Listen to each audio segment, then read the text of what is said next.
That they first, in a sense, they first fabricate women, they place women in immanence, in places in society, and then they constitute a theory of those women that fits them, and then say, lo and behold, women behave according to our theory. Well, they've already put women in that place. Basically, what she is arguing is that this objective stance is not objective, it is a process of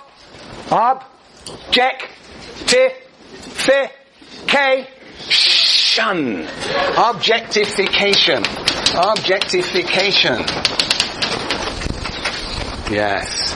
That is what she is arguing, is that the idea of objectivity is an illusion.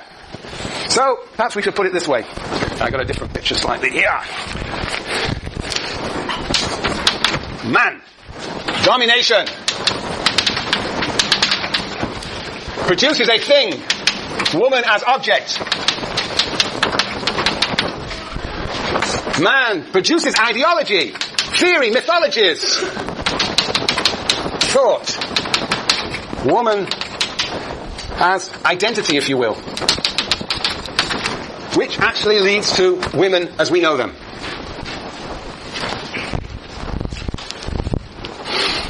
All right, let me just read to you a few passages in which she expresses this idea. But let me summarize again. The point is that there is no object. We have understood so far that we as social scientists stand outside the world as best we possibly can and observe it and figure out which theories best correspond to the reality. That is the idea of objectivity or impartiality. De Beauvoir actually talks about that on page 33. She is impartial because she is an independent woman.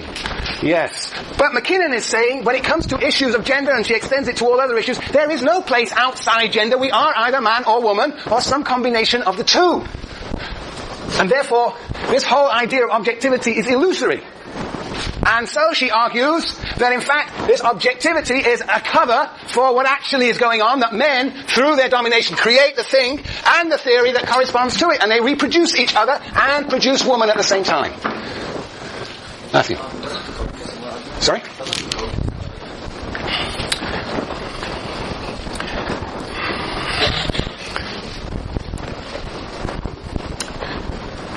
Yes, possibly. Yes, but a little less explicitly. Yes, if there's anybody who one could go to, whose theory is consonant with this, one would go to Foucault, who sees that power and knowledge are inextricably connected. That we as sociologists, when we do our industrial sociology and we study the factor as an outsider, we are actually producing knowledge that actually creates a form of domination and subjugation of workers. So there is this connection between power and knowledge that makes the objective outsider an impossibility. Yes, I think that is the case. It's a little less explicit and in your face than MacKinnon. Okay, very good. All right. Let me just, yes, I think I will. Let me read you a few passages. 252. 252.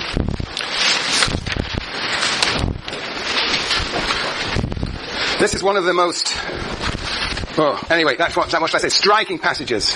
It's a quote from John Berger, Ways of Seeing. And if you want a Foucauldian moment in this article, this is the most Foucauldian of all moments in this article. So it's into this footnote, 2, 4, 6, 8, 9 lines into the footnote. Matthew, why don't you read it? A woman. Are you all there? Sienna, are you there? A woman. Okay. Matthew. A woman must continually watch herself. She almost continually accompanied by her own image of herself. She comes to consider the surveyor and the surveyed within her as the two constituent and always distinct elements of her identity.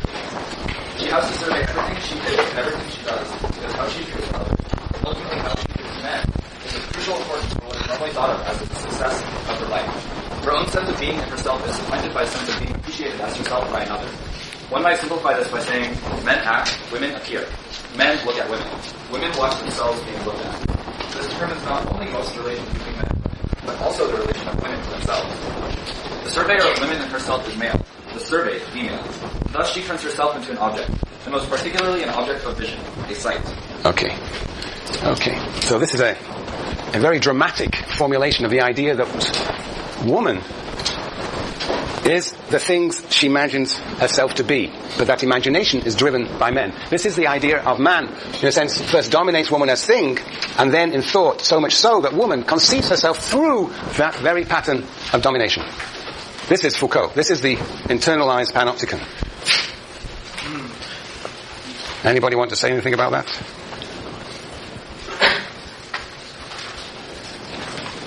We'll go on to another passage then. 248.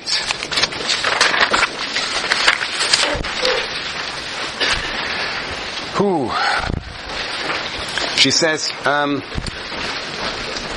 the new paragraph at the top of the page.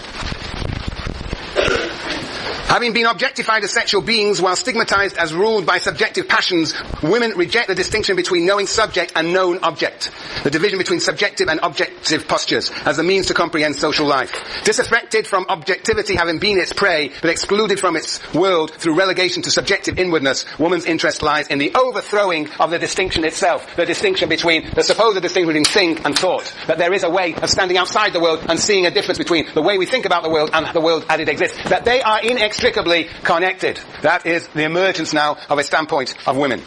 And then she says on 249, she says, third line into the new paragraph, the parallel between representation and construction should be sustained. Men create the world from their own point of view, which then becomes the truth to be described. This is the closed system, not anyone's conclusion. Power to create the world from one's own point of view is power in its male form. This is presented as objectivity, but it is actually objectification.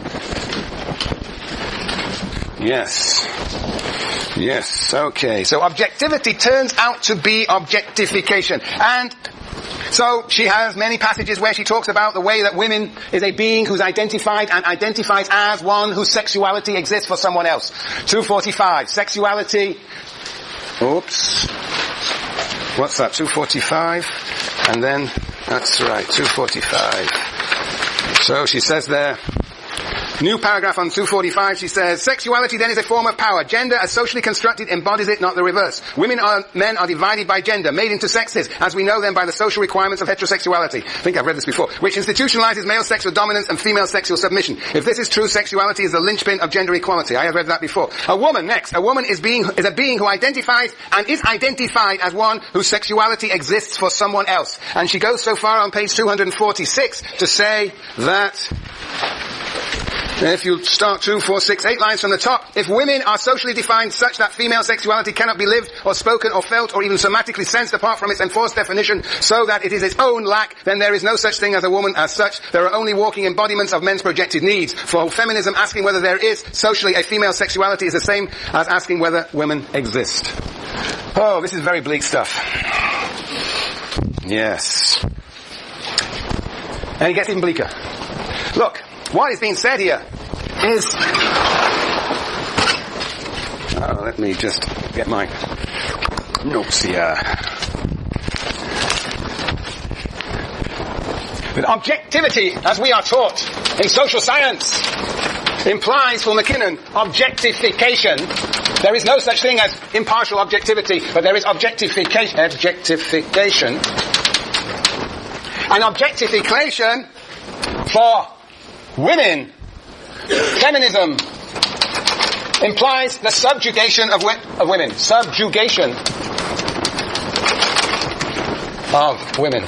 But for Marxism, and this is the real critique of Marxism, I think. For Marxism, what does objectification mean? Kristen? No, do you have your hand up? You changed your mind. Well, you should go with your intuitions. I was going to say commodification. Yes. Well, not... Yes, there are forms of objectification that are commodification. Yes, Courtney, do you have your hand up? Yeah, I think that's the same thing, like dehumanization of the work. Yeah, Aaron. So it's not clearly what she said. It's basically the way that is realized through being embedded within social economic processes. Jason, what do you want to say? I was thinking maybe alienation.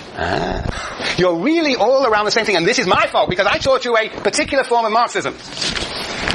The scientific Marxism. But this is what she is trying to say here, and it is true to Marxism. She is saying that in Marxism, what does freedom mean? What does emancipation mean? And we know what does it mean to be on communism? Well, it means to treat others as subjects. Yes, but what does Marx imagine communism to be about? What are individuals doing? They are realizing their talents, their multifaceted talents. How are they realizing those talents?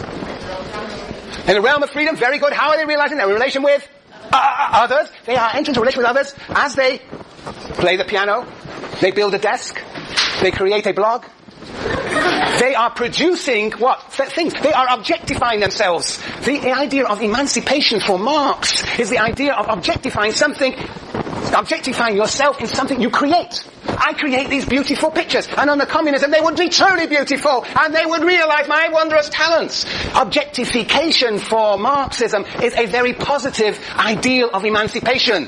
One actually liberates oneself, frees oneself by making things that are an expression of one's abilities and talents. So for Marxism, objectification is emancipation. So what Marxism endorses, embraces, and celebrates is for feminism, subjugation.